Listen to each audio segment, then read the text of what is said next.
Look at your hand right now. For thousands of years of human history, those 5 fingers were the only eating utensils sanctioned by God. To use an artificial tool to convey food to your mouth was not merely unnecessary, it was viewed as practically blasphemous. Today, the fork is mundane cutlery. But for centuries, this simple object was feared as a scandalous, effeminate, and downright heretical tool of the devil that threatened the moral fabric of Christian society. Welcome to Strange Object History, where we investigate the strange and sometimes terrifying origins of everyday objects. Subscribe and click the bell so you never miss a discovery. Before the fork arrived in Western Europe, dining was a deeply communal, tactile affair. Kings and peasants alike ate from trenchers, thick slices of stale bread, acting as edible plates, using spoons solely for pottage. Everything else required your God-given hands. There were strict rules of etiquette. Use 3 fingers, never the whole palm, and refined people knew not to dip messy digits into the communal sauce dish. It was intimate, messy, and considered perfectly pious. The Great Disruption began in the year 1004 in Venice.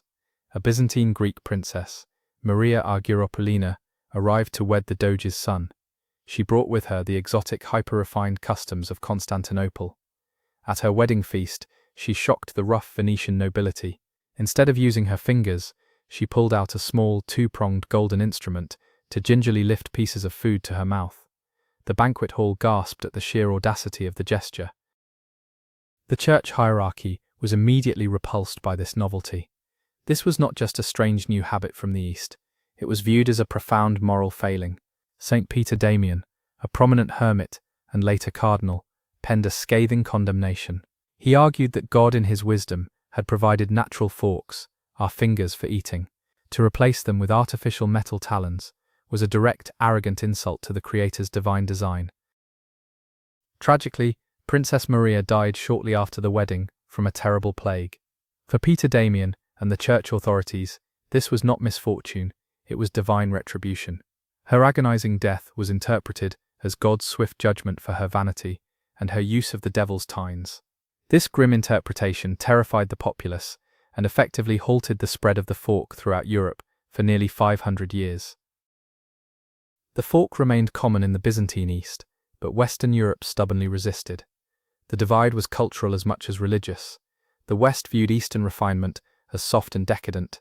The fork became a symbol of this otherness. If you used one, you were suspected of being effeminate, overly luxurious, or sympathetically aligned with foreign powers that did not share Western values.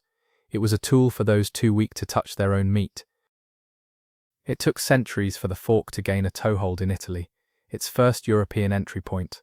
By the Renaissance, wealthy Italian merchant families began using them, but only for specific foods that would stain the fingers, such as syrupy preserved fruits. They were still rarely used for meat. Even in refined Florence, using a fork for the main course was seen as an affectation meant to show off wealth, rather than a practical tool for dining. When Catherine de' Medici of Italy married the future King Henry II of France in 1533, she brought her Italian chefs and her forks to Paris. The French court, the supposed pinnacle of sophistication, mocked her mercilessly. They viewed the fork as a ridiculous, unnecessary barrier between food and the mouth.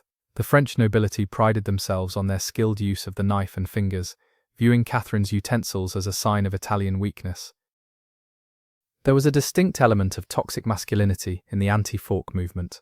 In the rough world of European courts, real men used their personal daggers to spear meat and their hands to eat it. Using a delicate little fork was considered something only women or soft men would do. It was seen as an artificial affectation that distanced a man from the primal act of eating. To use a fork was to admit you were afraid of getting your hands dirty. England was perhaps the most resistant of all. In 1611, an English traveller named Thomas Coriat published a book about his travels in Italy, where he adopted the fork habit. Upon returning to London, he was mercilessly ridiculed by his peers. His friends gave him the mocking nickname Furcifer, a Latin pun that meant both fork-bearer and gallows bird, essentially calling him a criminal for using cutlery. The English proudly stuck to their fingers. Part of the problem was the design itself. These early forks were not the useful tools we know today. They almost always had only 2 long, violently straight tines, resembling a serpent's tongue. They were perfectly adequate for spearing a piece of roasted meat while you cut it with a knife, but they were completely useless for scooping peas, rice, or softer foods. Trying to eat a full meal with one was genuinely difficult and frustrating. The turning point finally arrived in the late 17th and 18th centuries, driven not by theology, but by a new obsession with hygiene. As societal ideas about cleanliness shifted, the idea of everyone dipping their saliva-covered fingers into communal dishes began to seem repulsive rather than pious. The civilizing process demanded more separation between diners. The fork suddenly transformed from a heretical object into a necessary tool for sanitation. To meet this new demand, the fork had to evolve. In France, manufacturers began adding a third, and eventually a fourth tine. Crucially, they added a gentle curve to the tines. This simple design change was revolutionary. It allowed the fork to function not just as a spear, but as a scoop, finally bridging the functional gap between the knife and the spoon. The modern fork had arrived, and it was actually usable for a whole meal. Even after Europe capitulated, the United States held out. Following the American Revolution, anything associated with European aristocracy was viewed with suspicion by the new republic. Forks were seen as pretentious British luxuries, unsuited for rugged Americans. It was not until the mid-19th century that forks became common in American households, and even then, they developed their own unique zigzag style of switching hands to use it. By the Victorian era, the victory of the fork was absolute. It morphed from a tool of the devil into the ultimate tyrant of table etiquette.